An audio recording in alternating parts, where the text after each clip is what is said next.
Miss হবে না আপনার পছন্দের টিভি শো। দেখুন জি5 অ্যাপে একদম ফ্রি। আপনি নিজের মুখে বলবেন নাকি আমি গরম টাকা দিয়ে দেবো?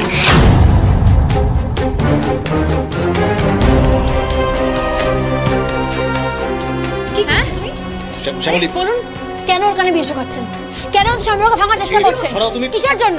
আমি এই বাড়িতে থাকবো কি থাকবো না সেটা আমার সিদ্ধান্ত, আপনি বলার কে? কেন মাঝখানে কথা বলছেন আপনি? আপনার মতলব কি স্বীকার করুন। কি হচ্ছে নাকি? কি করছেন কি আপনি?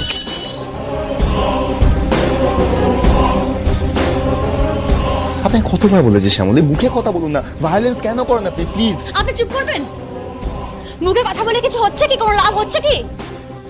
যবে থেকে আপনার বিয়ে ঠিক হয়েছে তবে থেকে পেছনে পড়ে গেছে, অশান্তি শুরু করে দিয়েছে। প্রথমে আপনার ফুলদানিটা ফেটে গেল, সেখানে নাকি অনন্যার দোষ, ম্যাডামের কান ভাঙানো শুরু করে দিল। আর আজ যখন দেখলো বিয়েটা আটকানো গেল না, কিছুই করা যাচ্ছে না, তখন অনন্যার কানে বিষ যখন শুরু করে দিল,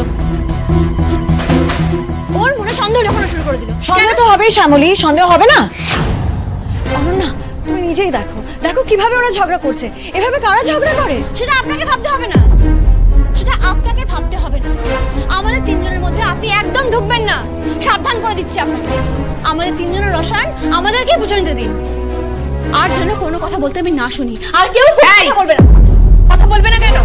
অনি আমাদের ঘরের লোক, আর তুমি বাইরের লোক হয়ে ওদের দুজনের মাঝখানে কাঁটা হয়ে ঝুলবে আর ওদের সংসার করতে দেবে না, আর আমরা কিছু বলতে পারবো না। না, আপনি একদম চুপ করুন পিসিমণি, একদম চুপ। আপনার মুখে না এই ঘরের লোক বাইরের লোক এগুলো মানাচ্ছে না, একদম বলবেন না এসব কথা। এই যে আপনার ছেলে ঘরের লোক, সে তার নিজের ভাইয়ের পেছনে ছুরি বসাতে একেবারে সিদ্ধ হস্ত। এই শ্যামলী, কি আজে বাজে বলছো তুমি? হ্যাঁ, আজে বাজে কথা? স্যারের ভাগে সম্পত্তি হাতানোর জন্যই তো এত কাণ্ড করছেন, তাই না? সেটা কি বুঝতে কারোর বাকি আছে নাকি? আমি তো আমার ভাগটা বুঝে নিয়ে কবে ব্যবসা থেকে আলাদা হয়ে গেছি। সেটাই তো, আপনার ভাগটা আপনি বুঝে নিয়েছেন, আর স্যারের ভাগে সম্পত্তিটা সেটা তো এখন হাতানো হয়নি, তারই চেষ্টা করছেন। আপনি ভেবে নিয়েছেন যে স্যারের যদি ঠিকঠাক বিয়ে হয়, একটা উত্তরসূরি আসবে, তখন তো স্যারের ভাগে সম্পত্তি হাতানো খুব মুশকিল হয়ে যাবে। তার উপর কার সাথে বিয়ে ঠিক হয়েছে? না টেকজি গ্লোবালের মালিকের মেয়ে, সে ব্যবসাটা আরো ভালো বোঝে, তখন তো আরোই সমস্যা হাতানো। তাই চেষ্টা করেছিলেন বিয়েটা ভাঙার, উঠে পড়ে লেগেছিলেন যাতে বিয়েটা ভেঙে যায়। তুমি এই যে এতগুলো অ্যালিগেশন দিচ্ছ, সবটাই তো তোমার মন গড়া শ্যামলী। তৃষা, সবকিছু বুঝতে কি প্রমাণ লাগে?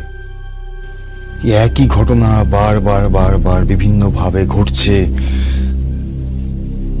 তৃষা, বিশ্বাস করো, যদি আগে হতো না হয়তো আমি বলতাম শ্যামলীকে আরো একবার, যখন আগে বলতাম আমি যে শ্যামলী প্রমাণ ছাড়া এরকম ভাবে কাউকে কোনো অ্যালিগেশন দেওয়া যায় না, কিন্তু আমি তো আর বলতে পারছি না। আর এইবার তো আমি নিজের কানে শুনলাম, কি করে বলবো বলো তো? আর দেখো তৃষা, আমি তো এই পরিবারে ছোটবেলা থেকে বড় হয়েছি, আমি এই পরিবারটাকে খুব ভালো করে চিনি।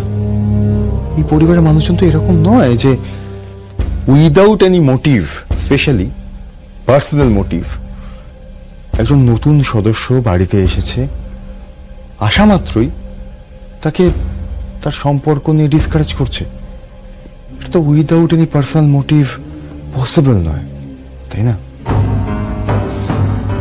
দেখো, সেই জন্য আমি কিছুতেই শ্যামলীর এই যুক্তিগুলোকে ফেলে দিতে পারছি না। আর স্পেশালি উনি যেটা মেনশন করলেন সেটা যথেষ্ট জাস্টিফাইড, মানে বলতে চাইছে এই সম্পত্তি হাতানোর ব্যাপারটা। জি5 ডাউনলোড করুন আর সব এপিসোড দেখুন একদম ফ্রি।